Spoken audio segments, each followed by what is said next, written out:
Hey there, Lions! Did you know that you can get access to exclusive bonus audio content by joining our paid support group, the Lions of Liberty Pride? For as little as $5 a month, you can help us grow this program to new heights. Learn more by heading over to lionsofliberty.com/support. There was a very high-tech society before Adam and Eve. They were just the only ones that had survived because there was no regulations. It's in the Bible. Welcome to the Lions of Liberty podcast. Here is your host, your guide, your shining beacon of liberty, Marc Claire.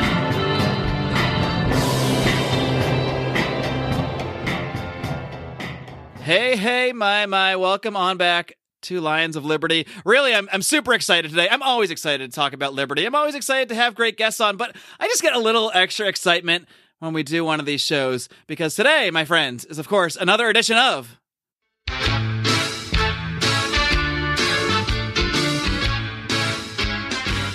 Libertarians in Living Rooms Drinking Liquor. That is right. This is when I gather some fellow Lions of Line over a few adult beverages to talk some liberty. And today we're going to talk some liberty based on some of your questions, because we're going to be answering a few letters of liberty. Before we get to that, time to bring in my guests, starting with the host of Electric Liberty Land, your weekly shot of comedy culture, and a little liberty too. Lives right down the street. His name is Brian McWilliams.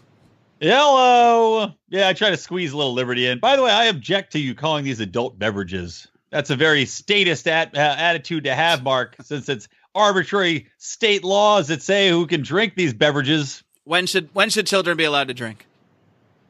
I say age 3. 3? Okay. Get them in early. I say retard those brain development cells quickly. All right. So when you run for office, this audio will come back to either haunt you or it might win you the Libertarian nomination. I don't know. It could really could go either way. Daryl Perry, you just won Daryl Perry's vote. Actually, he's if you win the Libertarian nomination, your career in politics is over anyway. So it's a catch-22. Daryl Perry responds, 3 years old, statist. All right, let's move along to a place of sadness, a place of sorrow, a place called Cleveland for our one and only head researcher, and only lawyer, and just general swell guy, Mr. Rico. I don't know what you're talking about, sadness. I'm on cloud 9 right here.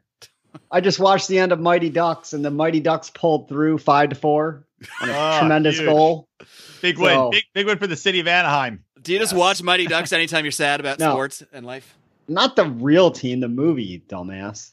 I want to watch. Where are they based that in the movie, though? I mean, I guess they made the team after the movie came out, right? We're already talking about this too much. It wasn't wherever Cleveland. they lived. They should have been a team. It should have been somewhere cold. Should have resided in Emilioville. Emilio. All right, I will link to the movie The Mighty Ducks on the show notes so everyone can go check it out if they haven't seen it, and maybe we can move on to some other things. Before we do so, I got to bring in our final member of our Liberty panel here. He is the first person who ever told me about the ideas of liberty. I've never heard the word before this man. He is, of course, the Godfather himself, Mr. Howie Snowden. Hey, Mark. Lent is over, and I'm back to drinking. Yeah, that's right. You've been kind of laying low for a while. I think it was maybe a couple months ago you were on, and you weren't drinking because of Lent. I think that was when Rico was in the library. Classic episode. You were a Satanist, Howie. No. No, Howie's had 17 different religions since I've known him. Sort of, kind of Catholic, but Catholic-ish.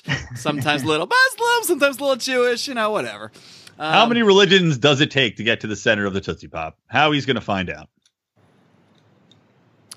I'll pause for the standard awkward silence there, and then we'll while everyone tries to figure out that joke, and then we'll move on.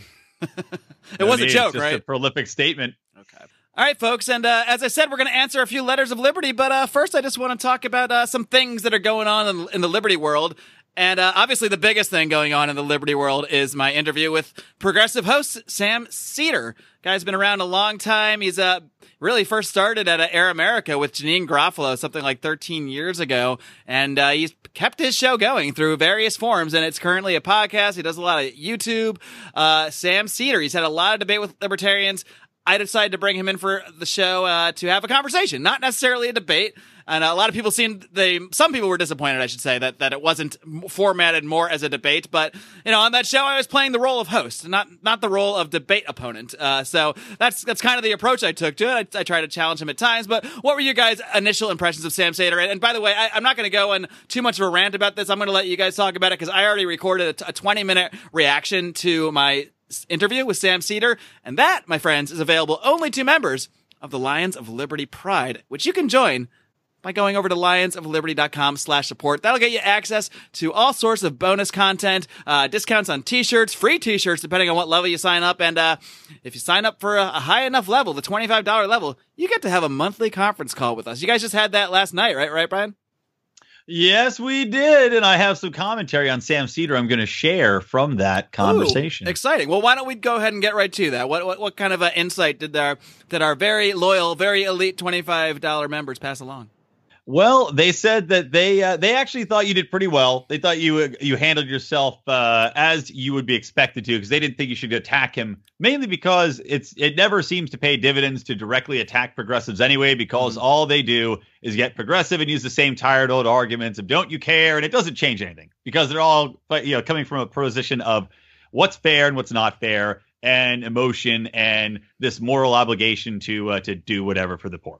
So they said you did all right. B plus, A like minus range, maybe. Yeah, exactly. Yeah, B plus ish. I wouldn't give myself an A plus even because listening back, there was 3 or 4 times I'm like, damn it, I should have said this. Damn it, I should have said that. But then it would have been 2 hours. So Well, exactly. And there was one point I think I was texting you, and I mentioned this on another podcast, maybe my own podcast. But I texted you after the interview, listening to it, saying that there was one specific point where I just pissed me off because Sam Seder said that. No, not the roads. My roads. No, he had said that libertarianism was based around theory and had no data to back it up. And meanwhile, whenever I hear that, it makes my blood boil, because look at progressive politics. Look at all of the failures of the welfare state and the failures of this massive government that keeps growing, and all the money and statistics that go into it, proving that their system completely doesn't work. Yet they have no doubt and they have no qualms saying that we have no data. Meanwhile, all of history supports where we're coming from and argues against the liberal perspective. Well, their positions haven't worked because Republican obstructionism. So they haven't been able to fully implement their ideas, and because if the only they were, memes. it would be a utopia. Yeah, I almost kind of wish that Hillary had won so they could stop blaming Republicans for everything that's wrong. That's what Dave Smith was saying. Is that if Hillary won, at least you could blame her for it all going to hell, because if Trump's going to screw it up anyway, Like now Trump is going to be the blame for everything for the next 20 years. Yeah, but wasn't everything under Obama the Republicans' fault for obstructionism? So it really doesn't seem to matter who's in charge. Or it was Bush's fault. Because remember, Bush's everything fault. was Bush for the first 4 years. Yeah, it was like the default. But Bush, you go, okay, whatever. Yeah, and when 8 years of Cory Booker sucks, they're going to be like, man, if Trump just didn't fuck it up so bad, we would have been fine. But it took him seven years and 11 months to dig out of this. We just finally got out. And then you put another Republican in. One more thing I want to share from the private chat with our Super Pride members. And I also want to share that I'm drinking a lovely Chimay Premier Ale. Oh, I didn't ask any of you guys what you were drinking. I totally No, you made a big deal about it before the show, making sure we were drinking, and then you didn't even mention it. I did a whole pre-show spiel about everybody better be drinking. I just skipped right the hell over that question. Well, they call that hazing in some way. But one other thing is Sam Seder does the voice of Hugo on Bob's Burgers. And so I automatically hate him because I hate the character and I hate the voice he does. But the character of Hugo, people wanted you to point out to him, because it is ironic, that the character of Hugo is a health inspector that routinely oversteps his government position and is doing immoral things all the time to go after Bob of Bob's Burgers, screw him over. He makes him wear a wire to do a wire sting on a meat dealer and all sorts of crazy crap that you'd expect government stooges to do in abusing their power. Yeah, I do wish I knew more about the specific character, and if I even realized he was a health inspector, I definitely would have jumped on that and tried to tie it in. I'm sure the response would have been, well, that's just a parody of what libertarians think health inspectors are. So I can already predict his answer to that. But honestly, he was a nice guy. I mean, we talked off air, and I think he genuinely did appreciate the fact that I brought him on at all, and the fact that I don't know if he was surprised by the tone I took, but he was definitely seemed like pretty happy at the end. I mean, just happy with the fact that it didn't turn into a shouting match or a who interrupted who thing. I mean, I don't know if you guys heard the Walter Block discussion with him, but I just thought it was one of the most painful things I've ever listened to. So I was just talking over each other constantly. Yeah, I didn't. I mean, and then they get into the tiny minutia of little things, and it's just like that's what I tried to stay away from, and he tried to get into the minutia of a specific regulation, and yeah, fair enough. I didn't really know much about the specific regulation he brought up, but I mean, you can try to make someone seem silly by trying to find one thing they don't have full knowledge on, but I'm trying to really talk about higher level concepts than one specific regulation. And really my response to that should have just been like, well, it should be, I was trying to say it should be fraud. Just because it isn't fraud doesn't mean we need huge onerous regulations. It means you need to better identify fraud. And if what he's talking about is true. Can I say something about that? It was kind of ironic what he was talking about, because he was talking about a statutory definition of fraud, which is the government telling us what fraud is. Right. Right, yeah. But so because the government has defined fraud one way and it doesn't cover what that specific situation, somehow the libertarian principle is moot. I didn't really proven false. You seem, right. Yeah. Well, it's like, look at this way. If you commit a murder, right? You go to court and the government makes a plea deal with you. They say, okay, we're not going to give you murder one. We're going to give you manslaughter. Is it murder? Yes, it's still fucking murder. It's just because the government changed the definition to suit their purposes doesn't mean it's not still murder. Yeah, I also didn't like when he tried to go down the road of, well, like, why do you think they started these regulations? That you think it just came out of nowhere? It's like, well, of course, someone got food poisoning somewhere. Some things happen. The world's not perfect. It never will be. With all the government rules and regulations, we still had Chipotle shut down and poisoned a ton of people. It's just ridiculous. Chipotle took a huge hit in business after that they have not recovered from. Yeah. So, I mean, there is Chipotle made me vomit out of my mouth for 24 hours straight. Honestly, I was part of that hit. I used to love Chipotle, and even just seeing the news stories, I haven't been since because I don't want to risk it. So, I mean, that it hurts them. Things are so much different in this day and age with the news and with Yelp. I know if people got food poisoning at a place I'm going to go to because it's going to say on a Yelp review. And you know what? So, sometimes I know that someone got food poisoning and I say, screw it. It looks delicious. And that's my risk. Yeah. If I want to eat the Indian food that might have been out a little too long because it looks delicious, that's my choice to make, my friend. Just like going to the strip club. Sometimes you say, you know what? That's worth the risk. It looks pretty good. I'm not going to respond to that one. How did people make it to like 1950 without government or they all without the died. FDA? They all died. 2 people lived. How are we here? 2 people lived. They started procreating, and that's the current people Adam that are and Eve alive. were really 20 years. As soon as regulations came out, they're like, finally, we can flourish.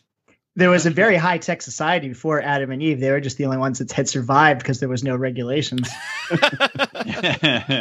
It's in the Bible. They're the ones that lived in Antarctica before it was covered in ice, right? Right. Maybe we'll talk about that on a future conspiracy corner. What do you think about that? The Antarctica conspiracy. That's a high-level teaser, my friends. You can hear our conspiracy roundtables, again, by joining the Lions of Liberty Pride. We did one a couple weeks ago and another one in the next week or so. So if you want to hear us talk about wacky conspiracies and really go off the rails, well, look no further than the Lions of Liberty Pride. That's my last plug, I swear. Maybe not. I do want to backtrack a little because, like I mentioned, I totally whiffed on the drinks, and it's the most important aspect of what we're doing. Liberty's fine, but drinking is crucial. So I'm going to point out first that I am drinking a Ballast Point Watermelon Dorado. It's quite delicious. I guess you need the host to steer you guys along. Somebody tell me what they're drinking. Brian already did. Rico, what do you got? And a Modelo. Nice and smooth. Keeping it simple. Howie, I feel like you're going to have some hard liquor. Am I right or wrong? You're wrong. I'm just drinking some Pilsner Cal. It's Pilsner from the Czech Republic. Pretty good. All right, what do I know? I thought I knew you better than I do. I feel like you're going to reach for the whiskey before the end of the show, though. That's my prediction. Yeah, I got to be at work super early tomorrow. All right. Boring. Anyway, what are we here for? We're here to talk about... Well, okay. Anybody else have Sam Seder commentary? Okay, yeah, well, I got a bunch. Yeah, sorry. So, boom. One, he kind of repeatedly implicated, if not stated flat out, a free market is not possible. I disagree with that point. Well, here's the thing. He set up basically his own definition of free market and then refuted that. But the problem is that's not what anybody's talking about when they're talking about a free market. So it's a moot point. He was basically talking about on a macro level in the United States. And of course, a free market is basically not possible under our current system because the government reaches into everything. We're a long ways away from ever getting the government out of, our transactions. But I think you see free markets on a micro level all the time until say Airbnb. I mean, it's not a perfect example, but, it's people renting out their houses. You can kind of go in, pick which one you want. And then you see, for example, the government stepping in and saying, oh, you can't, like Santa Monica, you can't have Airbnb. Or the untaxed cigarette market in New York that got, I think, Eric Garner killed. I mean, that was an underground free market because in response to government regulations. But, there's kind of ways to adapt, and then the government steps in and shuts it down. But is that an indictment on free market principles that the government doesn't let certain sectors operate freely? According to Sam, I think he would say yes. He's really basically saying if there's any intervention by a third party to protect property, that market is no longer free. That's kind of what he's saying. But it's an irrelevant thing because everybody that talks about free markets, I mean, libertarians, free market type people, they're talking about a free market based on private property. So you're already starting with private property, and then they're saying from that point, you allow the market to function. So what he's setting up is not what anybody is talking about when they're talking about free markets. So it's really just a straw man, the way I see it. And it's not like any of us actually think we'll have a completely free market in our lifetimes. The goal is just to move towards it, to have as free of a market as we can, because we all know what the results of the government meddling is. Right. Well, that's the point I was trying to make when he tried to do his little, show me what country has a fully free market. I mean, it's like, well, I mean, no, that doesn't exist and never will. When we had a much freer market, we had growth beyond what we could possibly imagine today. Right. Yep. So, and North Korea, the closest probably country to a lack of a free market, there still is a black market there because that's going to develop naturally no matter what any government does because people need black markets to live. The same thing in Cuba. Black markets are banned, but they exist. So, I mean, to some extent, free markets can't be stopped, even in the most totalitarian of countries. But, right. I mean, the point being, if he's going to say you can't, free markets are wrong because no country has a full free market, then I have to say socialism and progressivism are wrong because no country fully has that. I mean, it's a silly argument. Yeah, it is. But also, and to the point about free markets being allow everybody to flourish more freely, I think it's either Sweden or Denmark, one of the other two. They had so much wealth when they were a wide open free market. They had so much wealth, and then as more government intrusion got in, and they started putting all these social things in place and regulations in place, and all this other socialist garbage and oversight from the government, you see that wealth start to shrink and shrink and shrink and shrink. Now they still have a lot of those entitlements. Obviously, they have all the entitlements, but at the same time, you see their, gross domestic product has dropped precipitously since that free market got curtailed from all this government regulation and BS. Here. Speaking of economic systems, whether they work or not, I saw this meme today that cracked me up. It said, if communism doesn't work, then why do so many people support it? It said, because none of those people work either. Oh, yeah, I did see that as well. It's not a bad one. No. That's pretty good. All right, one more thing I want to touch on before we get to some letters. As we were talking about during the show in the beginning here, Howie the Satanist. No, I'm just kidding. But you did see the LP put out a meme with a quote. I don't remember the exact quote. Something about, having individual control over your body. A quote. The quote was a very libertarian quote. And then they put that it's from I think the Church of Satan or whatever. And a lot of people were very upset for a number of reasons. Some people just thought it was bad strategy in Easter week or whatever. Other people were actually offended by it straight up. I don't know. I have mixed thoughts on it. I'm not offended by it. I actually think it's fine. And I think a party as small and irrelevant as the Libertarian Party can afford to be a little edgy. And I'm not really too worried about scaring off evangelical Christians who would be equally scared off by the time they hear we want legal weed. So, I mean, I'm not terribly concerned about it. You can argue if it was good or bad strategy. But for me, I think it's the hoopla is silly. What do you guys think? It doesn't matter. I don't think it was a good idea, but I don't think it was something that's going to tank him. But at the same time, here's my real question. Why not just say that MLK said it like every other meme that's posted on Facebook? Thomas then Jefferson. You're fine. True. I mean, I wasn't offended, but I mean, I also don't think it's a wise marketing move for the Libertarian Party. But I mean, you said, does this matter? Does the LP really even matter anymore? I don't see them going anywhere, period. So. Maybe it is a wise marketing decision. I don't know. Well. Maybe a bunch of like evangelical Christian people will get upset by it, and they're raving about it at their house, and their little Satanist son hears, he's like, who's talking about Satanism? And they look it up. He's like, LP, Satanism, huh? And suddenly we got a bunch of new kids in that were loving talking Satan. To the kids. All right. I mean, they're talking to the parents. not They're like, children. I'm so mad. I'm going to research libertarianism. I mean, like thoroughly. 18-year-olds, not like, not 3. I'm not advocating 3-year-olds drink liquor and support Satanism or anything. Yeah, if well, this is anybody- kind of like the Gary Johnsonism of the party, though. It's like the Libertarian Party only makes headlines for doing dumb shit. Yeah. It's like it's never for good reasons. It's all I mean, they know. if anyone knows anything about this group, I think is it the Temple of Satan or Church of Satan? It's one of them. Whichever one it is. It's the one that, they don't actually believe in Satan. They do a lot of political activist stuff. Like They're basically hardcore atheists. Places where they have like the 10 Commandments on display. I think they had them they made them put up like this statue of Satan too, with children sitting on his lap, and like stuff that I just find hysterical and amusing. Real life trolling. Yeah, they exist to troll religious people, pretty much. Yeah, but they have valid points too, and the quote was a valid quote. I'm just saying, you're By the not way, gonna. Speaking of trolling, can we just give a quick shout out of respect to the 4chan trollers who keep taking down Shia LaBeouf's stupid Trump protest? We sure can. It's one of the best things I've ever seen. I don't want it to ever end. It should be a reality show. It should be like The Great Hunt or whatever that show's called. He went to go like remotely broadcast from like to finally get away from them from like he rented like a cabin in the Arctic, and then they found that too. Like within a day. Oh, it's hilarious.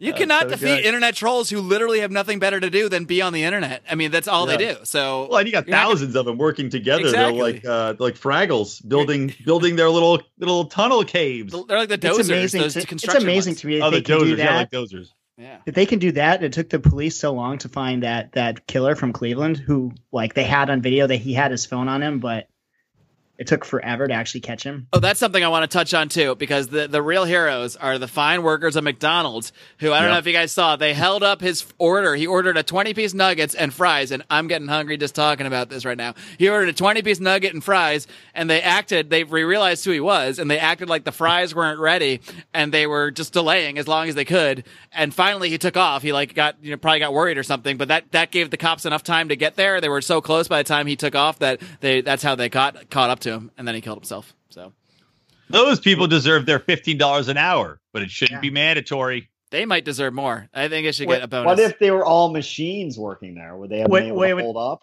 Then the Terminators would have terminated him. Would robots have Pardon me, apprehended sir. him? The fries are not ready yet.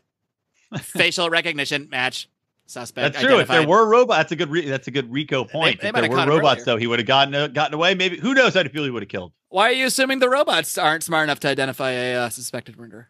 Maybe they They're are. probably more likely. Actually, probably if robots were working at every goddamn McDonald's, they'd be programmed. The government would hack into them and program them with facial identification software and would instantly report you if you had a warrant after your arrest.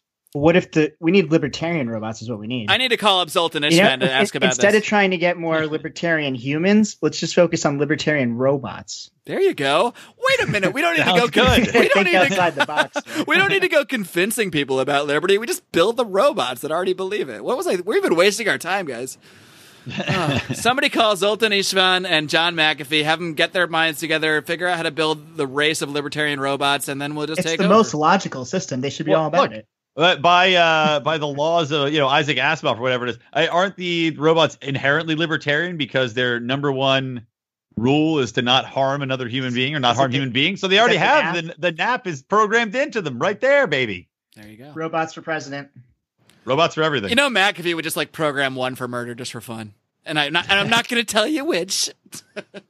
John, well, hey, did you see his appendix just exploded? John McAfee, he was in the hospital. Yeah, Did you see that? sucks. I think he's going to be fine. I don't think anything can kill him. So, but No, I don't shout think so out to either. John McAfee. We love you. Get well, unless the rumors are true. In which case, I take that shout out back. But They're not true. I don't think Take they that are. back. I don't think. They are. I still give him a shout out. Even if they're true. All right. Even if they're true. I want to get into some letters from folks, but I think this would be a good time to take a little break. First, give a quick shout out to our sponsors. When we come back, we'll answer some letters of liberty. Hey guys, this is Roger Paxton, and if you're fed up with the government running every single aspect of your life, but you're not listening to the Lava Flow podcast yet, then what's wrong with you? Check us out at thelavaflow.com, or just go back to sucking up to the government. The Lava Flow podcast, striking the root every single episode. This is Chris Spangle, and I am the host of We Are Libertarians, which you can find in iTunes, Google Play, or at wearelibertarians.com. We are a podcast that brings you all of the irreverence that modern politics deserves by examining current events from a libertarian perspective. So please, check us out at wearelibertarians.com. Hey everyone, the Johnny Rocket Launchpad is Liberty. Each week we strive to bring you the best guests in talk radio. The Johnny Rocket Launchpad delivers weekly interviews of noteworthy politicians, experts, and activists. The Johnny Rocket Launchpad is bringing the party to the Libertarian Party and launching ideas in your direction. Check us out at johnnyrocketlaunchpad.com, and you can hear me, Kurt Nelson, and the beautiful Heather Nixon talk about the ideas of liberty, rock and roll.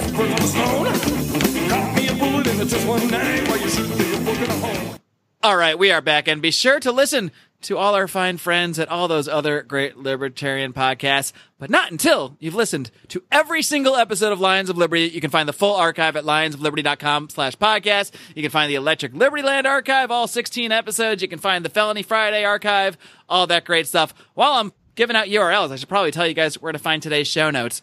But to do that, I'm going to quiz. This is a pop quiz. I didn't tell you guys about this. Does anybody know what episode number this is that we're currently recording?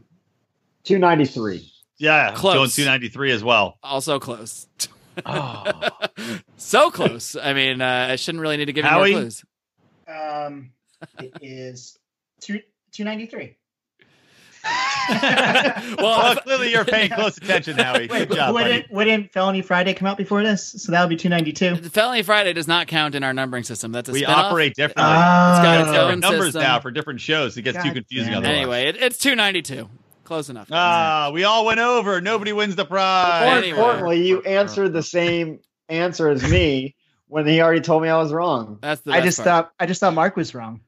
I'm wrong about my own episode number. That would not surprise me. It's actually I was happened convinced. before. Once I had to re-record not a whole episode, but one part of an episode because I named the wrong episode. But whatever. Who cares? All right, Imagine if you had Jesse. to do I'm so glad we don't have to do the whole thing over every time we make one mistake. Sorry, guys. You got to start from the top again. That's we how were it doing was. this on wax. Oh, God, the worst. That's how the very first podcast was. You just had to start over again. If you Every messed hipster up. podcast, they have to record it like 25 times. All right. Keep Does it talking only for be another vinyl? 2 minutes. I need another beer. We'll do. Anyway, the 292 means that you can find today's show notes at lionsofliberty.com/292. We try to keep things very simple around here. And you'll find all sorts of stuff there, especially links to anything we happen to discuss in the next few minutes. I'll link to my Sam Seder interview. That's one. But anything we talk about, I'll try to link to it over there. So go check it out. And now it is, of course, time to dig into that old mailbag. Yes, that's right, folks. We're going to answer a few letters of liberty. This is another Letters of Liberty song. That last one I wrote was a downer. It somehow just fell wrong. The Lions said they didn't like it. I'm not sure if that's true. So I'm gonna keep on writing till I find the one they do. So please help me validate my poor life choices. All right, and a shout out once again to my man Dan Smots, who, out of the kindness of his heart, wrote this little jingle for us and sent it our way. And because we're believers in the free market, I just want to put it out there. If anybody else wants to send in a jingle, not that we don't love Dan's, we love Dan's, that's why I keep playing it. But I like the idea of competition. So if anybody else wants to create a Letters of Liberty jingle, maybe I'll play that one on the air. Maybe we'll have a vote at some point if I get a bunch of them. Who knows what can happen? By the way, speaking of votes, I often put polls in our private Facebook group. It's called the Lions of Liberty Forum. Why don't you go ahead, type Lions of Liberty Forum in your Facebook search bar, and come on right in. We'll get you right in to join this conversation. Unless you're not on Facebook, in which case, you're out of luck. That's all there is to it. But you can still tweet to us at Lions of Liberty. You can still email me, Marc, M-A-R-C, at lionsofliberty.com. Lots of ways you can contribute and submit Letters of Liberty, which we're going to answer right now, starting with Drake Lundstrom. Drake asks, And this is a heavy one, guys. I want to prepare you. This is a big time question. This might take the rest of the show. But Drake wants to know, some countries, particularly Denmark and New Zealand, I hadn't heard about this, by the way, are essentially wiping out Down syndrome by just aborting any baby that had it. What is your opinion on this?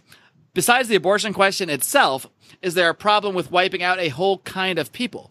Is this new eugenics? Should people on the left that like abortion still oppose this because of diversity and to protect the disabled? This is a heavy one. I'm going to take a step back and let you guys go at it. Why don't we start with the Satanist, Howie? Just for the record, folks, I'm not a Satanist. No, he's a very good religious boy. Not this week. Well, some weeks. All right. So, I mean, obviously, I don't know. To me, this is wrong. You're killing something, and it's who am I or you to judge it? The death is better than having Down syndrome. I mean, I don't know. It just seems. I didn't even know they were doing this in places like Denmark and New Zealand. I wonder at what point they can identify that. I mean, because there might be a difference in opinion if they do it at 2 weeks or 8 months. I mean, I don't know.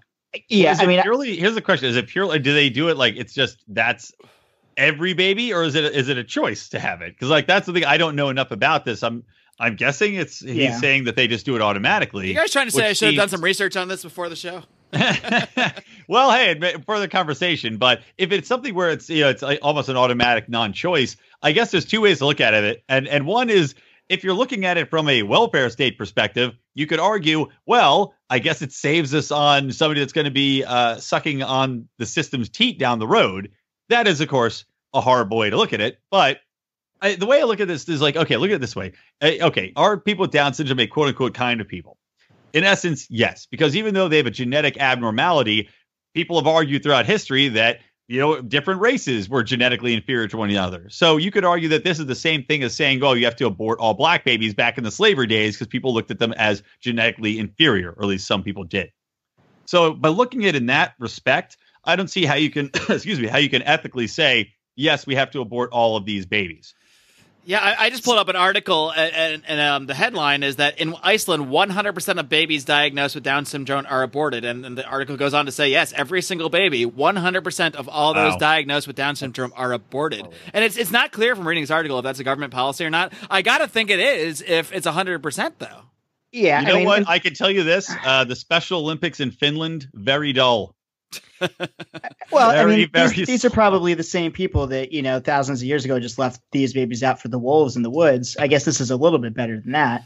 Yeah. Is it? I don't know. I mean, adoption might be better than both of those things. And the thing is, Down syndrome is not like it's not great. Obviously, no one wants to be born with a deficiency, but it's not like a death sentence. It's not like some other diseases where not at all. It would be a different case if this is like, okay, we diagnosed that your child's going to die 2 weeks after he's born, and he's going to live a miserable, terrible life in pain. Okay, like that's a different thing than Down syndrome. I mean, people with Down syndrome are able to live fully functional lives. I mean, they have a little more difficulty getting along, but the vast majority of people with Down syndrome are regular functioning members of society. So it really does. I'm not really sure the libertarian aspect, because then we're talking about the whole abortion thing, and I think we might have to apply the ideas equally, whether there's Down syndrome or not. But when we're talking about rights, if it's somebody's right to abort, I don't think that really changes based on the reason. It's somebody's right to exist. And also something that we should probably research. It may be possible in the future with some of the things like the CRISPR gene editing technology or other things that are coming out to, alleviate some of the symptoms that come along with some of these things. And I'm just saying that someone being born with something debilitating like this, not completely, why should you get to judge that? No, it's better if they're just dead. Like that's it's a spectrum, just like autism as well. There's different levels of Down syndrome, and how I don't know what the word is, how handicapped someone is. Like Mark said, there's a lot of Down syndrome people you see working in jobs. They need a little bit more help, but you see them all the time. I mean, autism is the same way. There's people on the autism spectrum that are super brilliant, that have a specific tweak of autism, but otherwise they're fairly normal. And then there's people that are almost non-functioning autistic. But you don't see people saying, well, we should abort all children that test positive for autism, which I don't think you can test in the womb yet. But but it's essentially the same principle. Who has that authority to judge how people should turn out? I mean, look, Stephen Hawking, by the same reasoning, Stephen Hawking might have been aborted in the womb. I mean, Look at that guy. Well, Stephen I think Hawking he was- is a he good was- conspiracy theory episode. He was fine by the though. way. He was fine for years. I saw a movie about him once, and he didn't get whatever he has till later. but the thing is, with the whatever he genetic, has. what is he? Cerebral palsy, I don't- Something annoying. muscular dystrophy. Oh, yeah. So The the anyway, movie but wasn't that good. the point, he turned it off as soon as he got retarded. He turned it off. No, but the point is, this is not based upon what could happen eventually, because you're preemptively testing, and they can do this for all sorts of things now. So Stephen Hawking has a gene. They say he's going to turn out this way. We can tell right now by looking at his genetics. So he probably, in today's context, would be a candidate to get the old vacuum coat hanger. Does the study say like, oh, but is there a gene that says like, oh, by the way, this guy's gonna solve the universe? Like, is that in there? He's gonna be great, but Like, you're not gonna like him. I mean, if you're gonna look down at the road. cons, you got to look at the pros. And So what would you guys choose if you had the choice? Okay, as of tomorrow, you can either have Down syndrome, or we're going to shoot you. I'll take Down syndrome, please. I Yeah, will too. So there are a Rico? couple things. But If Brian ever shuts up so I can talk All right. for a second. sorry that I have so many intelligent and insightful things to say. I would say you can cut the tension in the room with a knife, but we're all in different rooms, so there's really nothing we can do. So I did some Googling while he was on his monologue. Apparently, the testing for Down syndrome happens at 15 weeks. So you're in the second trimester, which would be that's why you're our head problematic researcher. under the current kind of system in place in the United States. Well, you can have second yeah. trimester abortions, right? It's just third trimester. but it's not as it's not it's frowned upon more. Yeah. Rico, are you done yet? All right, moving on to a new topic. No, go ahead. So another thing is apparently there's false positives. So you can be diagnosed in utero with Down syndrome and be born without the condition. Oh, that's great. So it stands to reason if 100% there's 100% abortion rate, there's going to be a high statistical probability that some of those, I don't know how you want to call it, children would be born without Down syndrome. And then there's also studies talking to people with Down syndrome. 99% are happy with their lives. 97% are happy the way they look, and they're just happy in general. So I Which don't really sounds know. a lot higher than the numbers for normal humans Yeah, without exactly. syndrome. Yeah. So maybe it's not So such a bad thing to have a better view of and yourself. it sounds like the highest rates are in Iceland, Britain, and I forgot the third country. So, but they were all countries with universal health care, which basically means its doctors are being paid by the government, and they're advising the parents about what to expect. And it kind of So goes these for- are more deaths that we can chalk up to socialism. So Yeah, is this going back to what I was saying earlier about? I was going to tie it together, damn it. Sorry. But you stepped all over it. But going back to Brian's point, it seems that there's a government interest in not having children born with Down syndrome. because I frown have on to this, spend. and communists are for That it. actually makes Boom. sense because the government, I mean, not sense in the good way, but just within the paradigm of universal healthcare, that's one of the problems, all these unintended consequences. When the government sees a cost savings by eliminating a life because it won't have to spend money on someone who has Down syndrome, I mean, right there, that's just one example of the myriad of unintended consequences that can come from a system where one organization, one group has full control over the medical system. This is how the death panels start. Hey, you know, your kid's looking a little tardy there. Will you say we give it the old Evo? We should play a game called What Would Sam Seder Say to every one of these things? Well, I mean, the data tells me that more people do. I don't know. I don't know where I go with this. I'm not in Sam's head. I really don't. That's the. I hate to go back to this, but I really don't understand how some of these people think, to the point that I think that they can't actually believe it sometimes. Like I just don't know. But they probably think the same thing about libertarians. So I don't know. Probably. Well, this goes kind of to a point that we didn't mention about his talk or your podcast with him, where he was picking and choosing when morality surfaces. Yes. Well, he So, first He's wanted like, to say slavery's wrong, so I just know that. That was my favorite part of the interview, because I really did feel like I nailed him on that, and it was obvious to anyone listening that he explicitly stated morality has no role in politics. It's all data. And then I brought up slavery, and he started to waffle and say, oh, well, sometimes, obviously, we got to use morality. And then I'm like, well, how do you choose when? He's like, well, I just based on the case-by-case basis. Like, okay, so you basically just totally contradicted what you said 2 seconds ago. When it's his personal morality, then it's, and not that we're arguing for slavery, but it's just such a clear... No, I'm arguing against it based on morality, and he's going to try to argue. And based on his theory, he would only argue against it based on what the data says. And the data probably said slavery was pretty good for a lot of people, Yeah, exactly. So except the we're slaves. folks like him for our intervention in Syria, which has led to slaves being sold in the open markets now. You mean Libya? In fairness, Libya, I'm sure there's slaves in Syria too. In fairness, he's pretty against the wars. I did mean Libya. We didn't get into that, but in fairness, he's pretty against that stuff. That's one area he's sort of... But I don't think he's against it the way we are. I think he's against it because it's like he's too not much. He's not even like Abby Martin against it though. I wish we had like a real good anti-war liberal. I gotta get Abby Martin on. Yeah, I gotta get her in studio.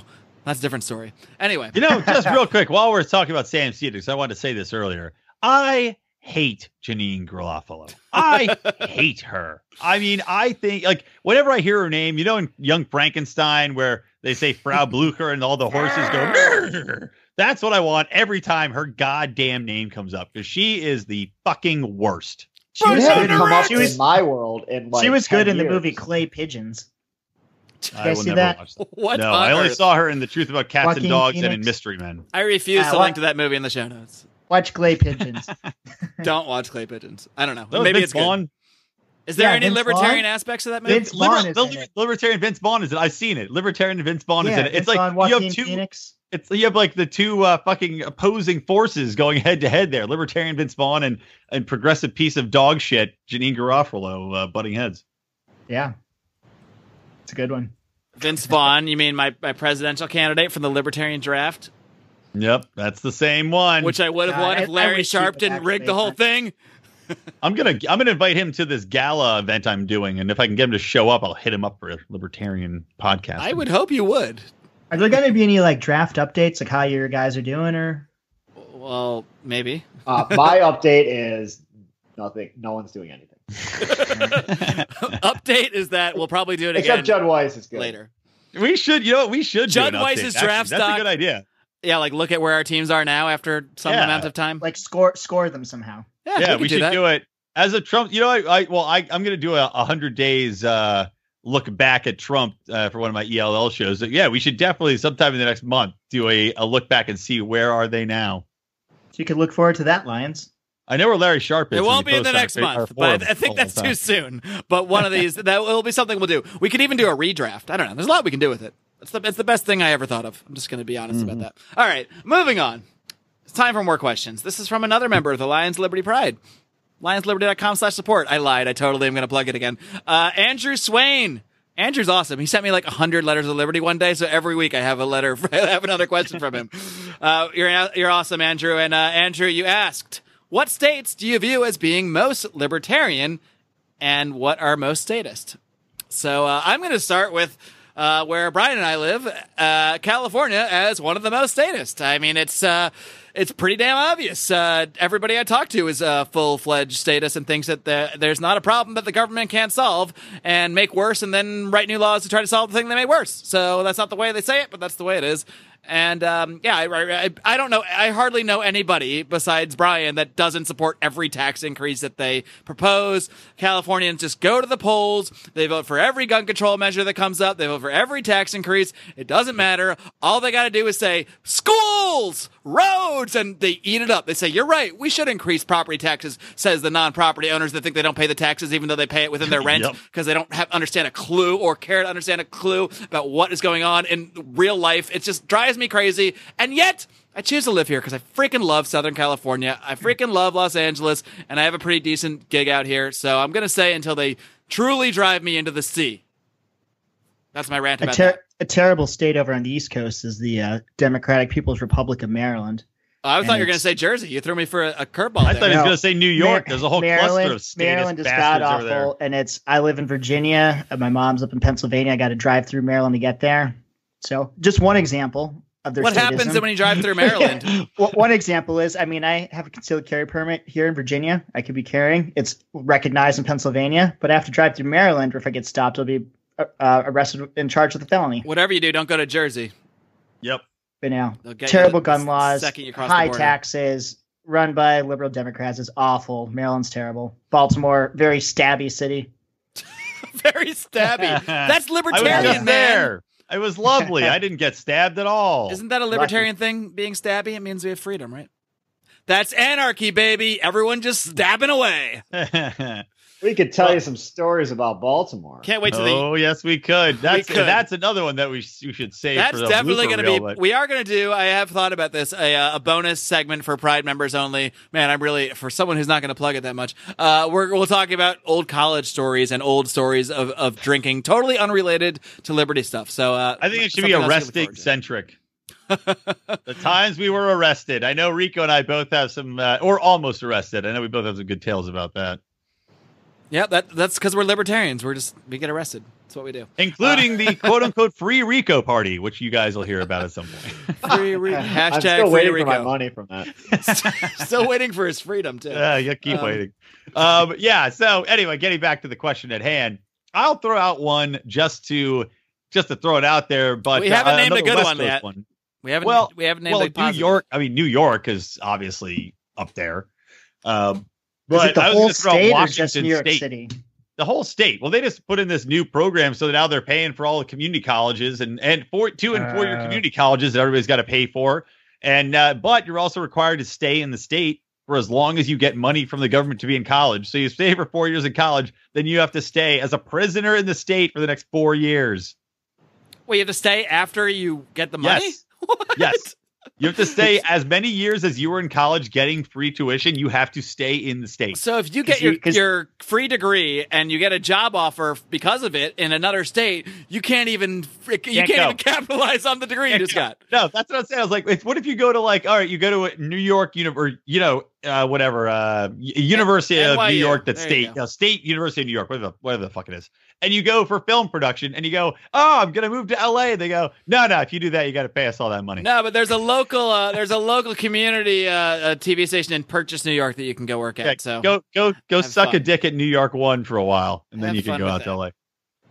All right, So what- anyway, I'll throw, but also Washington State I'll throw out there as the Seattle and I think Washington State as a whole is a big proponent of the minimum wage laws, but I don't know. Just But throwing my it out man there. Michael Pickens is working to make Washington libertarian because they Gavin actually Keith? have, I think, the most elected libertarians of any state in Washington, mostly due to the work of Michael Pickens and Heather Nixon and other very active. They have a very active liberty movement within the socialist utopia. So I just want to give. Well, Heather them was just a saying shout they have a socialist city council member in out. Oh Seattle.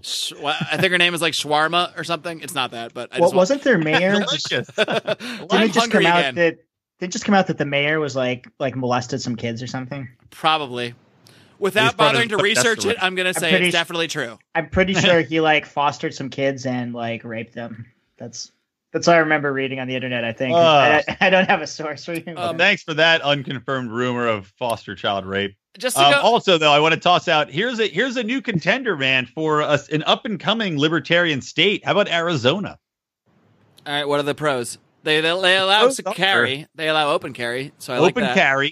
open carry. Plus, they just pushed through a bunch of reforms. One of which was they and actually it passed through. They pushed through reforms that would fix a lot of the asset forfeiture, civil asset forfeiture by the police. The bill I believe that passed said that you had to be convicted of a crime for them to be able to take and keep your shit. All I right. lived there briefly. I really liked it in Arizona. Everybody, I don't think I ran into any liberals there. It's a utopia. Do you think I know there was a town people talked about. I think it was called Bisbee. They said that's where they all the hippies are.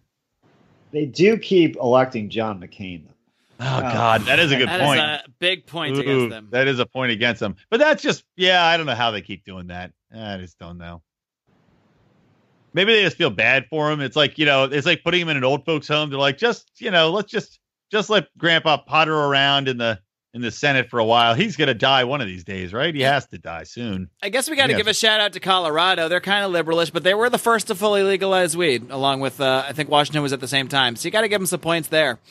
And even California, for all its flaws, based on my rant earlier, first ones to do medical marijuana. So they kind of paved the way for that, even though if we suck in every other way, and recently did full legalization, which has some issues too, because obviously it's highly regulated, which we're not going to love. But you can smoke weed on the street, but you can't look at titties and drink a beer at the same time in Los Angeles. Makes sense to me. Goddamn ridiculous. No, you can look at titties. You just can't look at the stuff below. Where? Well, not in the city of LA though. I think you have to go outside the city. I think the law is full nude, no booze, partial nude, okay, but I could be wrong. I can't find anywhere local. I've never been to these places that you're talking about, so I literally me neither. I'm just all research. This is a very hypothetical conversation. It's funny how since Brian's been married, he's brought up strip clubs in like every podcast he's been on. I bring up the same issue in every podcast because it pisses me off so badly because I think it's so stupid. I can't find a strip club anywhere. Liberal ass California considers it. It just makes me, because I think it's such hypocrisy that you got the feminist movement. What's more feminist than women using men for money and like using your bodies and making a ton of money off of it? Yet they're like, oh, we can't allow you to drink and look at boobs. I think the strippers are the victors here. I mean, clearly. I think there's been this switch. We've gone from the free the nipple to like now you wear a hijab instead. So it's the future doesn't look bright. You think there'll be like a hijab, a strip club where the strippers are naked but they wear hijabs because they're technically still like it's like Muslim strippers but they follow the rules. Technically, it just says you got to wear the hijab. They never mentioned. What do you mean by like stripping? You can see their eyes. I hope it's a rubber duck joint. They pull back their eyes and everyone's like, oh my, Jerry, did you see that? Her eye, no. She took her left eye off. It's going to be a jerk off joint, and it's going to be called the hand hijab. All right. It's definitely time to move on to a new question now. That's pretty good. That is a surefire sign. I don't think we ever really came up with a true libertarian state because there's just really not. I mean, right? There's just not a libertarian state. There's decent ones. I mean, there's some that are better than others. I hear good things about Montana. Yeah. Okay. That's a good one. Idaho's pretty decent. Yeah. Basically, the places you don't want to live are the most Oh boy, this is a terrible marketing for libertarianism. The most libertarian states are the places you don't want to go. Great. If it wasn't for the winter. Most sparsely populated. All right. Well, we're never going to have liberty unless it's in a sucky place. I think. Well, you know why? It makes sense though. The most sparsely populated because all the city centers are super progressive, liberal, and that's what forces through a lot of the. And honestly, those city centers tip the scales. Like NYC, totally. It doesn't matter what the rest of New York thinks. NYC's got that covered. Doesn't matter what the rest. California is huge. There's Jefferson area. Those people are not progressives up in Jefferson. I mean, they're as opposite as you can get, but they're so small and so insignificant compared to San Francisco and LA that the politics of San Francisco and LA are always going to dominate the state. I mean, that's really maybe each state should have an electoral college. Maybe we should all focus on. Well, my life I would still be in a liberal bastion then, but I think the power centers should be cities in general, not necessarily big cities. But I hate the fact that a whole state, because of a couple cities, will impose its policies over the rest of the state. Where if the powers are more localized, all right, well, LA can just be progressive in LA and San Francisco can be progressive in San Francisco, but let Jefferson be libertarians or whatever, Yep. Not saying anything controversial here for libertarians, obviously, but anyway, moving along to my man, Austin Broderson. He's got a pretty interesting one here. We'll do about 2 more questions maybe, and then we'll hop off this little baby. But Austin Broderson, another member of the Lions Liberty Pride, I'd like to point out. He asks, would banning the government from negotiating with unions over contracts be an infringement on freedom of association? Teachers, police, and other government unions seem to be a powerful opponent in our fight for more liberty, so why should our tax dollars be spent to negotiate with them or keep them around? And I'm just going to say the last part, I'm totally against our tax dollars being used for this kind of thing. But what are you guys' thoughts on this whole? I mean, it does bring up a good point, an interesting point anyway, about whether that is, freedom of association and if we should apply that to different levels of government. Well, are unions really freedom of association? Because most of them, you have to be in the union if you work at the market in the job. They should be, you don't have but a choice. That kind of is not the case in reality. Are you sure? For like what? For like which ones? For which unions? Or which workplaces are you talking? Like say, like if I was a teacher, could I not just teach at like a Catholic school instead of being part of a teachers union?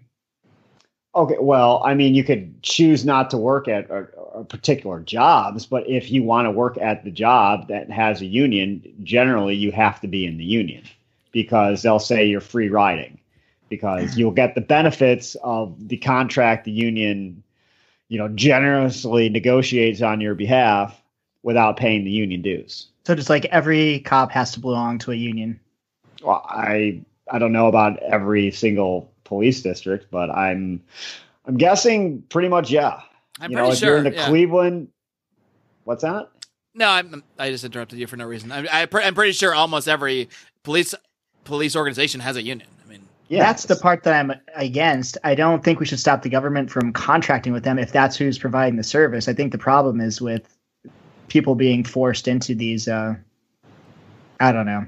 Yeah, I mean, you get generally like if the workplace is going to unionize, there's a vote, and then there's all these rules about how the votes have to be conducted, and then there's all these disputes that go to the NLRB every year, and the rules constantly reverse because if there's a Democrat in the White House, they'll appoint Democrats to the NLRB, and then when the Republican gets in, they'll reverse it. So the rules change basically with every single administration. And that's why there's so much litigation about it. But most of the time, there's mandatory union memberships. And so once there's a union... These are just policies. They're not laws, right? It has nothing to do with the government. These are just things that people are choosing to be a part of. Well, no, there's... Well, in the private sector, it doesn't... Go to the Supreme Court all the time.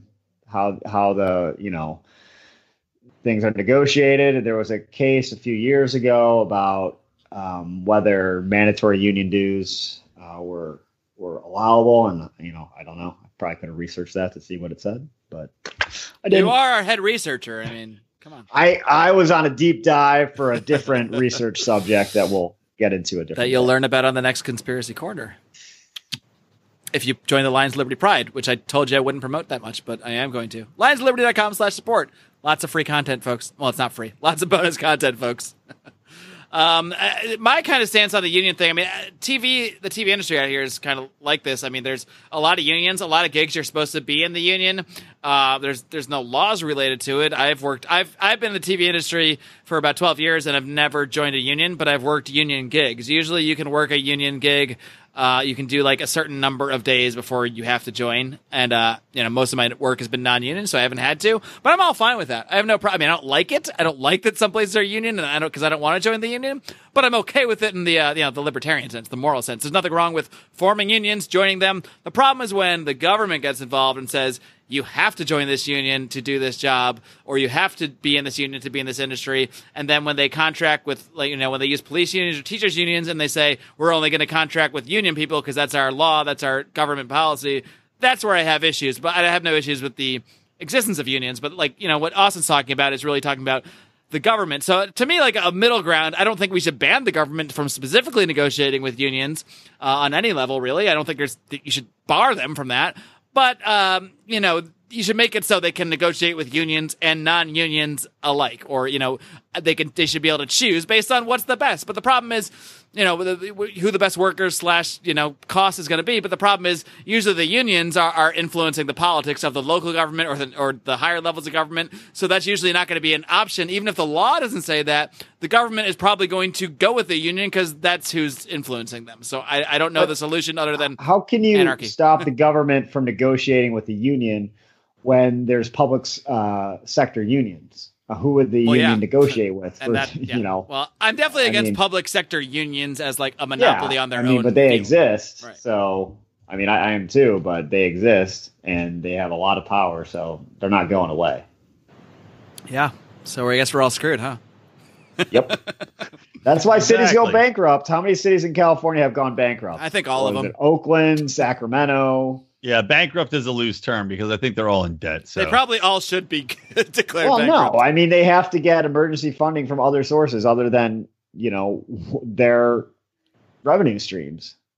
So they have the capability to say, oh, we want money from the state of California, where, if I don't have money to pay my bills, I can't say, hey, everyone in the state, give me your money. And then I'll pay my bills and become awesome if we again. could do that. Just kidding. It would be awesome to just have your taxes or your debts paid, but not awesome if you could force people to do it. All right, folks, we all hate unions. I think we agree on that. Let's get in one more question here because A, it's from Marty Milligan, supporter of the show. B, it's kind of ridiculous. And C, it's sort of interesting, too. So let me just read what he wrote, and then we'll talk about it. Marty Milligan, he says, let's say that author Charles Murray. Now, of course, he named this person specifically because Charles Murray has written books. I think it's called The Bell Curve is one of his books. He basically looked at intelligence quotients between races, and he basically says, and this is Sam Seder should love this. He basically just puts out data and says, like, the data shows there are differences in the races, and we should just recognize it. As far as I know, he doesn't support laws that about discrimination. He's just written on this topic, but that's enough to get him, majorly protested. There was a lot. I think one of his speeches was shut down. I'm not sure if it was Berkeley or somewhere else in California, but it was shut down pretty violently. The woman who's the administrator, I think, got tugged and they dislocated her arm or something like that. She had to the hospital. Yeah, but regardless of his views, that Marty Milligan is just using him as the example because that's a real life example that happened. So anyway, starting again. Let's just say that the author, Charles Murray, is tipped off that his next talk is going to be shut down by violent protesters, as we know it already was. Instead of putting in danger the life of another academic that wishes to disprove his work from 20 years ago, instead of discussing the topics of his talk, meaning instead of him bowing out and giving it to somebody else, Dr. Murray delegates the appearance to an angry misanthrope from West Virginia, who I'm guessing is maybe Marty. Would it be a violation of the not maybe. Would it be a violation of the NAP if I, the misanthrope, were to let loose with a volley of paintball headshots when the protesters stand up and start chanting? Alternatively, how about center mass shots from a 12 gauge loaded with beanbag rounds? Again, non-lethal, guys. Don't worry about it. Would it help to repeatedly yell, "I'm in fear for my life. Stop threatening me"? Obviously, this question is sort of in jest. Or is it? But it is actually kind of interesting because it does bring up an interesting scenario. If I can just break it down to its most base level, if somebody sends, if you show up somewhere knowing for a fact that violent groups are coming to attack you or assault you, and you know this going into it, and you purposely come armed and ready to fight, and then strike them first, knowing about the threat. I think that is actually an interesting scenario to talk about because who is the NAP violator there? Is it you for, technically, Marty or this misanthrope, is shooting the first shots, but he's aware that there is violence coming. It's on the way. He knows this. Yet he's not the one, shooting the first shot. So I think he just summed up the Trump North Korea scenario right now. Yes, exactly. This is actually a giant question about North Korea that Marty disguised very cleverly. Exactly. For being completely transparent. Yeah, you still can't shoot people based upon a premonition feeling that they're going to attack you because what if they don't? Yeah, and especially I think it's kind of relates to that base stickman guy. He shows up to these events where he knows there's going to be violence, and yes, he's being defensive, but he's also showing up with weapons and shields and gear that makes him look like he's ready for a fight. So to what extent does that ignite the fight? Even though you know that there's going to be one. To what extent? I'm fine with that as long as you don't start it. I'm fine with it too, but totally. If somebody. And you don't even have to get hit first. If someone says they're going to hit you and moves towards you, that's enough. But you need to be threatened and someone coming at you first before you can do anything. To me, they get what they deserve. These Antifa people are like the scum of the earth, the worst human beings ever. I love seeing them get their heads bashed in. I think it's awesome. But, I knew how I reached for that whiskey secretly at some point. But I'm not. Happened. You can't go out and start it. We'll defend ourselves violently, but.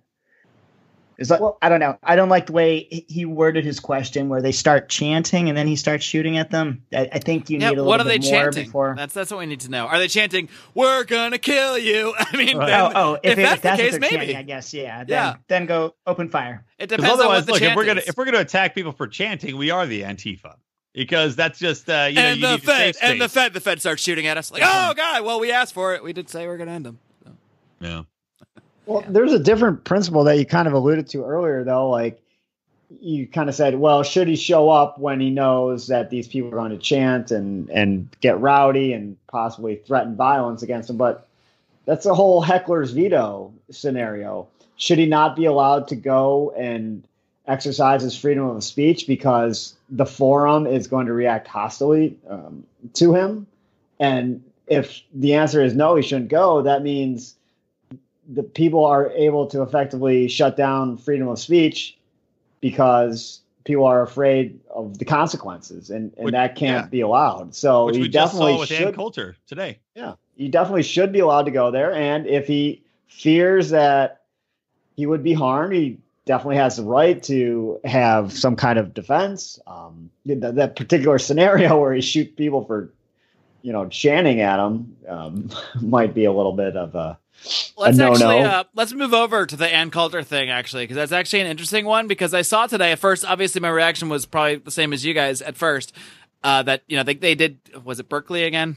Berkeley's always. I think so. It was, of course, it was Berkeley. By the way, before we go to this next subject, can we just do Can we give a quick nod to Marty Milligan and just sing a quick verse of Country Roads for him, being a West Virginia man?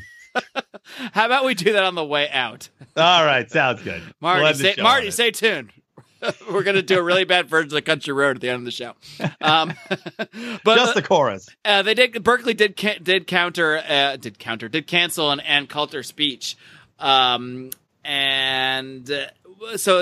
first the gut reaction is, more censorship again. And that may be the case, but I did see that she specifically stated to them that if anyone heckles her, now again, this might not be true, but I saw this in an article. And that's all I need. And let's just act like it's true for the purposes of the hypothetical.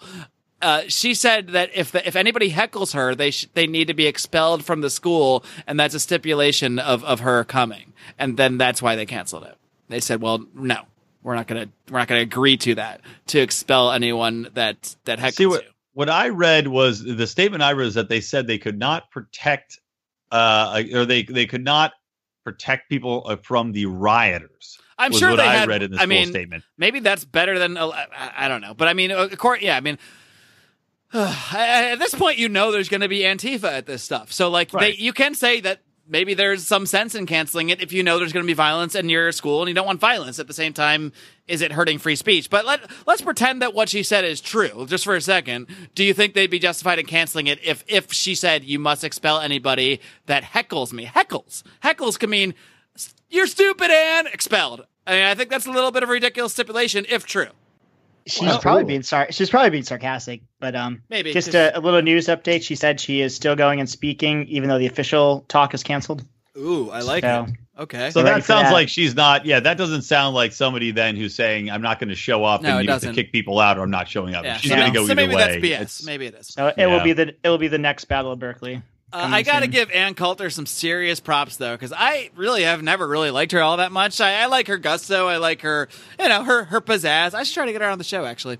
But I've never really liked her political positions. I've always seen her as a neocon who's just going to default to the Republicans, and she was a huge Trump person. But she came out and criticized Trump for doing the Syria thing. She criticized him, and she said, we didn't get on this to be involved in more wars. The Middle East wars are a disaster. We shouldn't be involved in any of this stuff. And she really very strongly came out against Trump. And I got to give her a lot of respect for that, because she put her whole, her whole career, she attached her whole persona to Donald Trump. And she didn't hesitate to criticize him when she thought he did something wrong. So I give her props. Richard Spencer, man. Richard Spencer and the alt-right are the same thing. They were anti-war protesting, and the Antifa dipshits were attacking them while they're protesting against war. I also like that she says she doesn't think that women should be able to vote. She does. I'm just kidding. I was testing to see if my girlfriend listens to this ever. She does say that. I don't agree. She's with that. Probably at the door right outside the room you're in. Yeah, clearly. She's probably I'm sure she's duct taped in a basement somewhere. Anyway, in some kind of Satanist ritual. Yeah. Are we wrapping this bastard up? We are. We're going to wrap it up right now. Guys, it's been a blast having you guys here for this little excursion into the land of libertarians in living rooms, drinking liquor, even though I'm not sure any of us are actually in living rooms, but we are certainly drinking liquor, and we are having a good time. That being said, I only have really one more thing to say besides tune in this Wednesday for Electric Liberty Land, tune in this Friday for Felony Friday, tune in again next Monday for this show again, once again. Until next time, folks, live long and live free.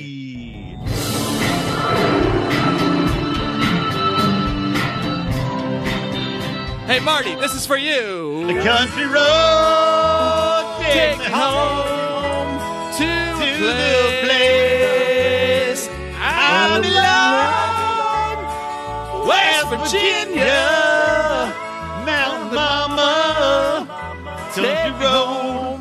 Country road. You totally reversed the lyrics there. I like how it's me and Brian doing a duet there, gentlemen. badly. The karaoke masters. Congratulations, Yeah. Congratulations, Marty. West Virginia also just legalized medical marijuana, so there you go. pal. Hey, all right.